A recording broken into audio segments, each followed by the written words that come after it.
Hello and welcome to Arinfu's tutorial. Not really going to show you how to mix necessarily, how to choose good sounds, but instead I'm going to show you how to take just general music theory and make sense of it. So let me find the piano. Packs, presets, FL keys, dark piano. This is my favorite piano. It kind of does this panning thing that's a little bit annoying, but you know, I'll get over it.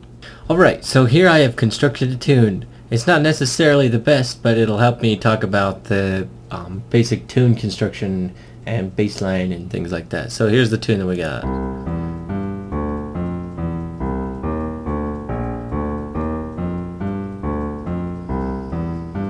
So I'm not going to talk about general music theory about which notes to play. If you search general music theory, I'm playing in a major key, and I probably switch and I'm playing out of key over here and then maybe in key again. That's not what this is going to be about. You can search that somewhere else. But there's two major problems with this particular tune that I'm finding. I mean, obviously you can play the tune that you want the way you want it, but there's two particular problems with this. Those problems are the pacing of it. It's all on the beats. It's all on the beat notes.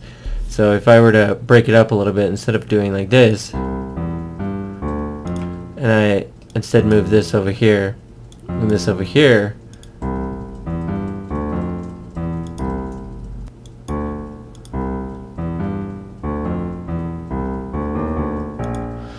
okay, so I've got that now. It breaks it up. It makes it feel a little bit more unique, like it got kind of a jumping rhythm to it. You can lengthen out the complexity of something just by doing something simple like that, and it makes it feel a little bit more complex rather than just having it having the repetition on every beat like that. You can get something that sounds a little bit better.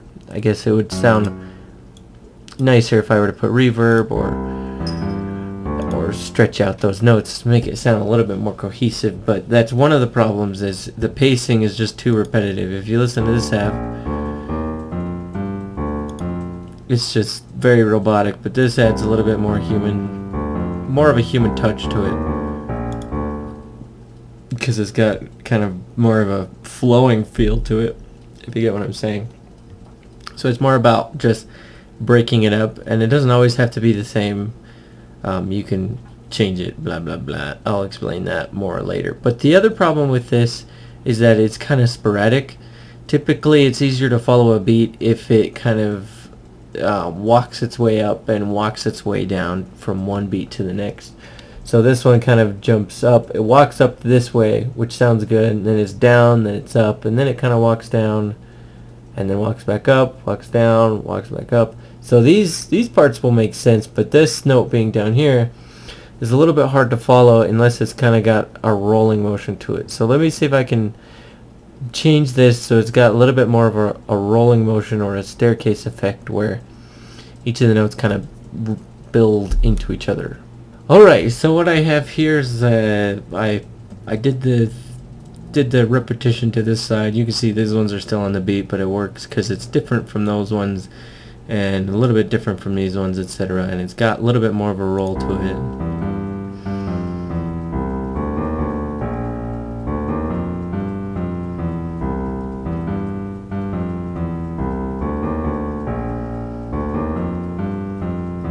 So one of the reasons that this is so effective is because the start note is always on the beat. So you can see I've got 1, 2, 3, 4. I think this would be 4 bars. So you can see that the beginning note is on the first of every beat.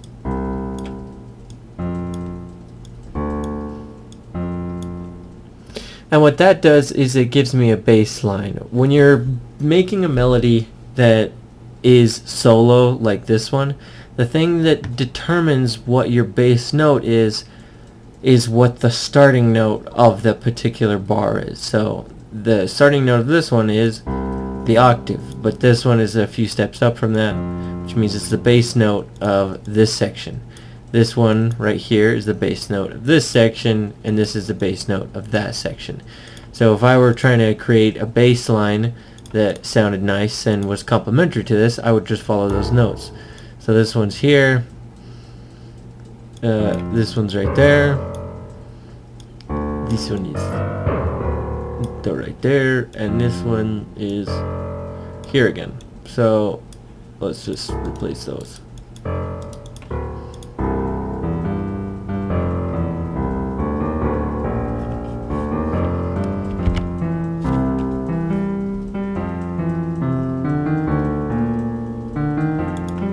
Now this one kind of jumps down, and because this note is longer, it makes it feel like it's more of a dominant feature to the, or a dominant note to the chord. So I could also choose this note as to be my bass note there, because this one is so dominant. I mean, obviously, the longer that you make the note, the more dominant that it feels.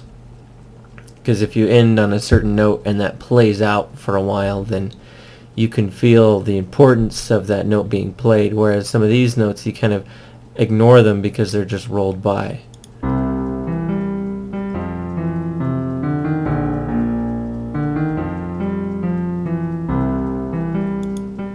I mean, no doubt you can always listen and feel what the bass note you want to be is, and I could probably play complementary bass notes that aren't the notes that these things start with. But when you're doing just a solo melody, that's how you tell what the bass note is going to be. That's what your mind is going to tell you, is it's either going to be the dominant note, like on this one, or it's going to be the starting note. And especially if you've got a very repetitive note pattern that's on every beat, that's how you're going to tell. It's the first beat, tick tock tock tock, bass tock tock tock, bass tock tock tock, if you get what I'm saying. Now let's say I wanted to dampen this a little bit so it wasn't so prominently playing. This has more to do with beats and drum kits than it does necessarily with the notes, but it's a similar science. Everything that you place on the beat, which is these major notes or the major bars, is going to have more of a dominant presence than something you put off beat, like this one. If I were to move this just slightly over, then this whole section is not going to feel as dominant. It's going to be more recessive.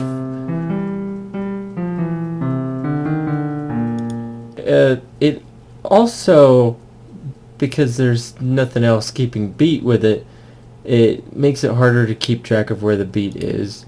Typically, it's better if you only do that for certain sections, like these two sections, and then keep this note where it was, so you can kind of keep beat with the melody and not get too confused.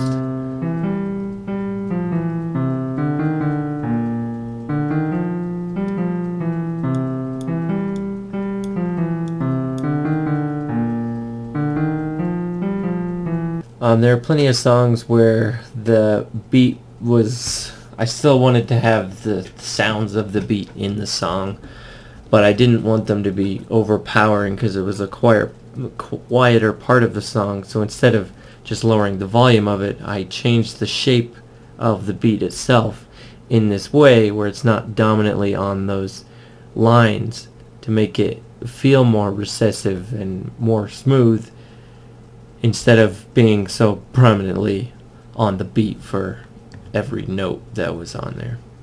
Okay, here's the weird beat that I got. Okay, there's two things about this that makes it great. Because I'm filling in so many notes, it makes it sound really full. Full in the sense that the action is all there. Because all the beats are filled, it feels more intense, I guess. It doesn't feel as slow. It feels a lot more high-paced and about as full as it gets.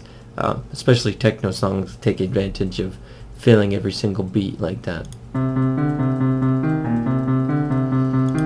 Okay, this is a interesting. This is the part that I wanted to talk about. The part at the end where they both skip the octave. You can see the octave is right there. If I were to skip the octave more, it would feel really buildy because it's not hitting that end note. A lot of the time, well, I really hate hitting the same note over and over again, especially when you're about at the end of the song, because once you hit the end, it feels like that's the end. I could play that once and it would sound like the end. That's the end. It's over. But if you have this here instead, then you're waiting for it to continue. Or like this. As long as you don't end on the octave, then you know you're waiting for the next part to start going again. And you don't even necessarily need the octave there, especially if you're playing in the key of your octave, then your ear will pick up on it because of music theory. Let's get rid of that. So you can see it feels like it's kind of just waiting and waiting and waiting till it can come back to this part.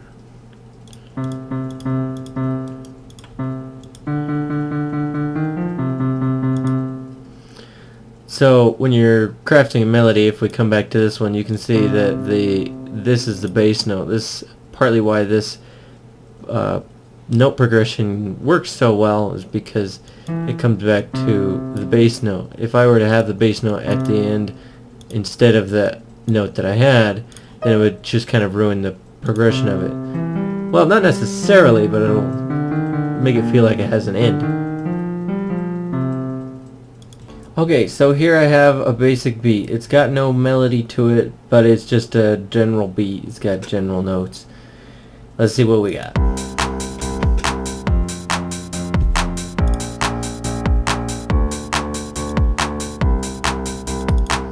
Really exciting, kind of joyful because it's in a major key, blah blah blah, whatever. Really basic beat, and you got a beautiful melody coming out with it. Beautiful. So the thing I want to highlight about this is first that if I were to change the second note, so it's okay, now that I've changed it up a little bit more, you can see it's got more of a sporadic feeling to it.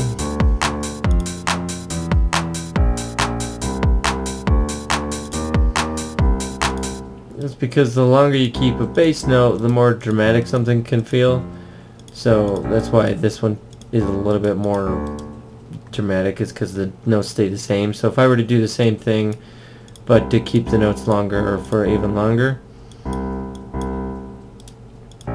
then it would give even just a little bit more dramatic feel to it. The longer you play the note, the more important it feels, like I said before. So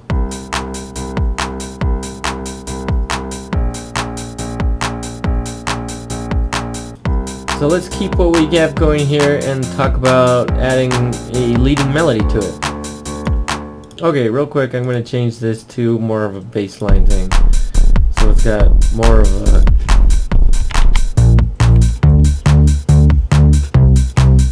this kind of stuff to it. Let's turn that down a little bit loud.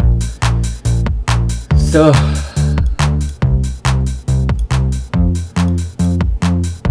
beautiful, beautiful. Now let us get a melody and start playing on that. Let's throw it right into the patterns so we play it on the song and it starts to sound like this. So the next thing that we're doing is we're creating a leading melody to it. So let's get super simple. What is it called? It is called the 3x OSC. That's what we're gonna get. So with the 3x OSC, we remember that our octave is this. So I can start where I'd like. Okay, so this is gonna be my tune going on here, just like that. Bam.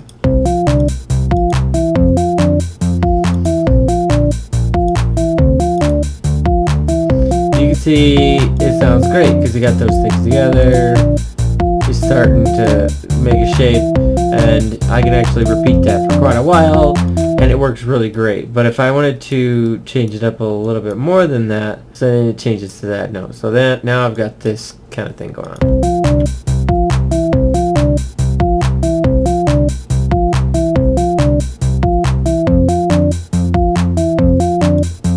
I mean, it works, but the drama in it is lost because you don't have the bass notes changing the progression. So we have to make up by having a little bit more of a unique melody.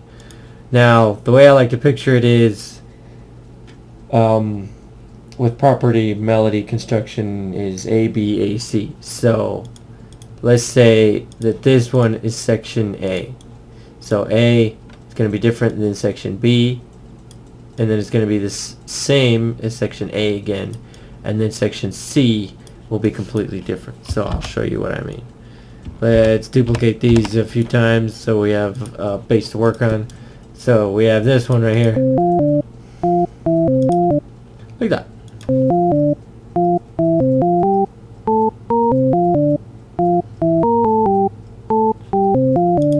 Actually, I think it would sound, if we do that instead, it would sound better if we did that. But the highlight of this is that these two are the same, and they can work together as being the same. But the part that changes is the middle part here and the last part. And actually, you don't even have to change all of it. You can see most of my beginning notes are the same, these two notes at the beginning. But it's just the last few notes that I change on the whole melody to make the whole thing feel different. So now we play it together on the song.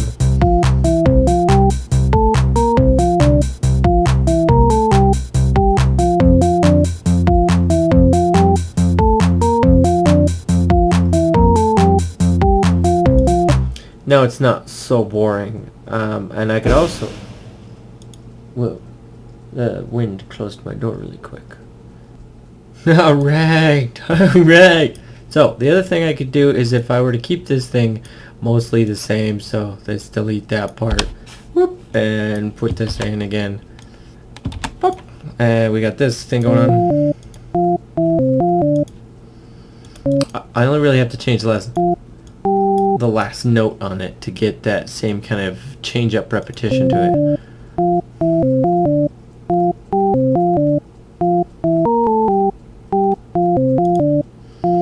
You can see it'll still work within the song just the same.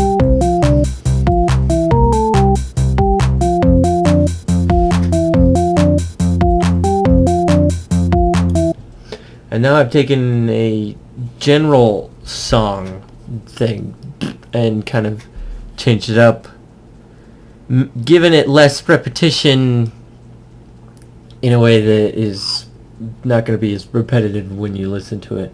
Also, typically when you do have to listen to something over and over and over again, if it's playing on the beat constantly, it becomes a lot more repetitive than if you have an actual complex rhythm going to it like this one here. Okay, something else I wanted to show to keep in mind about this thing is if you want it to feel a little bit more jumpy and skippy, then you take the notes and make them smaller so they don't have as much of a ring to them. Whereas if I were to put reverb on it so they have more of a tail to them, I don't know what to call it.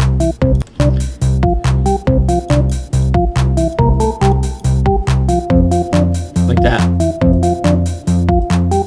Then that makes it sound more full. But also, so if I have this thing and I turn up the REL on it, so I have the REL low, you can see it just kind of makes it sound more like a bell or a guitar. And what that's doing is filling in the notes. So if I were to do the same thing by hand and fill in the gaps so there was no space in between like that, it would fill in the notes the same way and give you that same kind of full sound.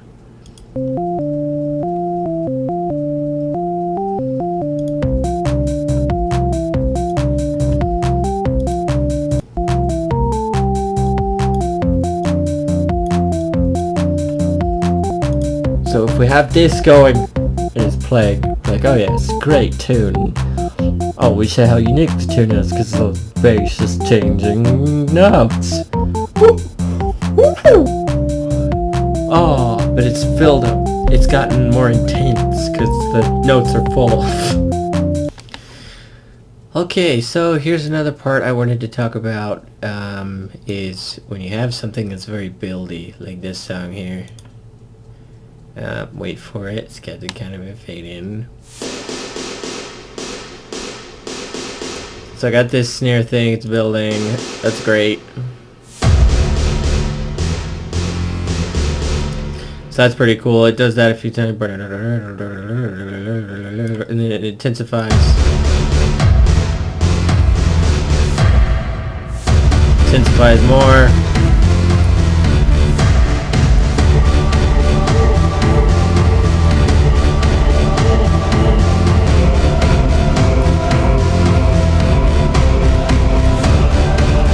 So the question is, when you have something that's super buildy and it's really epic, and then when you finally have to get to the part where it's the drop and you want to make the action intense and you don't want to just end it like I did here, the question is,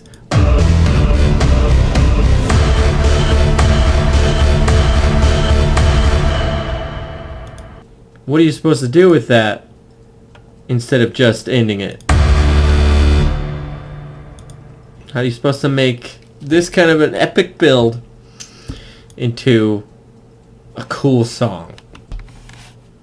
Alright, so the first thing I'm going to do is get rid of that ending piece, so all I have is this last buildy part right here.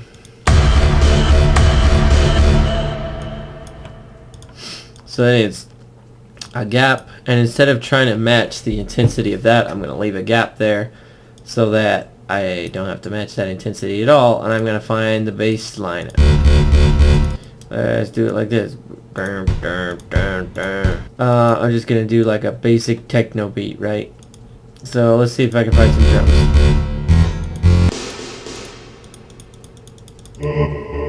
Alright, let's just go to a new pattern then.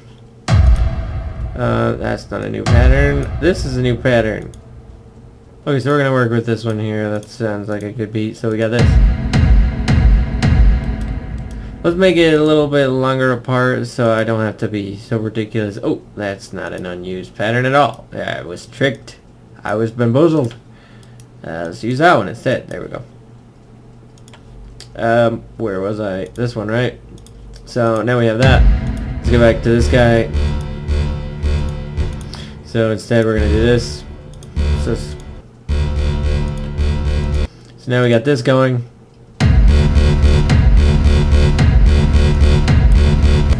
Looks like there's no particular hi-hat, so I'm going to find a random hi-hat. This one's really intense. I could probably add some like reverb or something to make it less intense. Probably don't need it to fill all those beats, so I guess.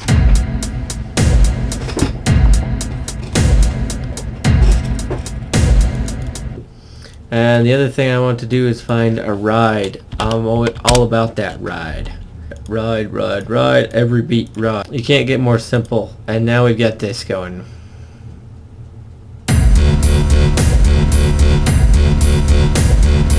Let's shorten this so it's not so lengthy. I mean, we might fix that later on, but let's just do this instead.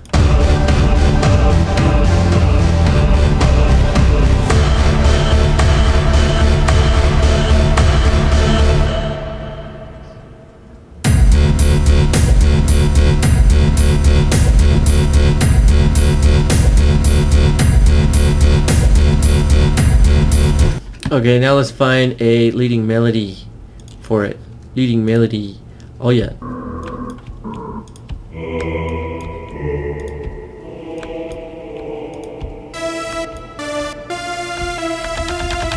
That's it. We're going to use that one. It doesn't sound particularly great, but we're going to use it. Okay, so now we got this thing going on.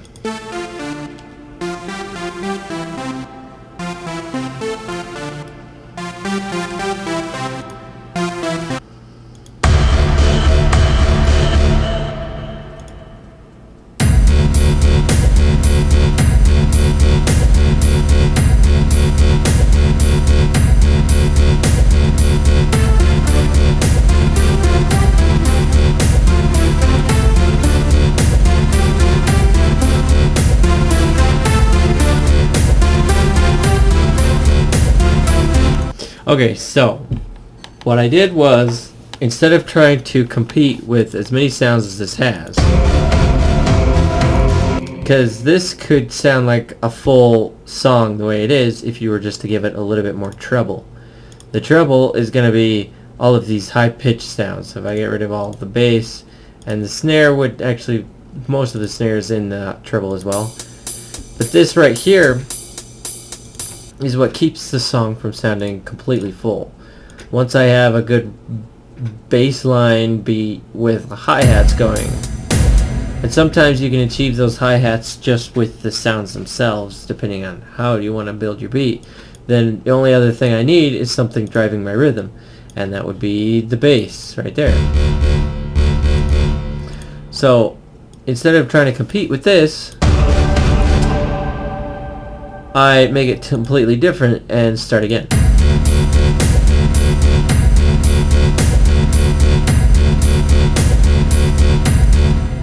And this gets us into the general drum science, which is partly why this method is so effective, because I've turned something that's just complete build into something that can be turned into an epic song. Now, these sounds can be changed and mixed better so that they are more cohesive, but it's more about the theory of where to go with this tune and how to keep it progressing instead of ending it, if that was my desire.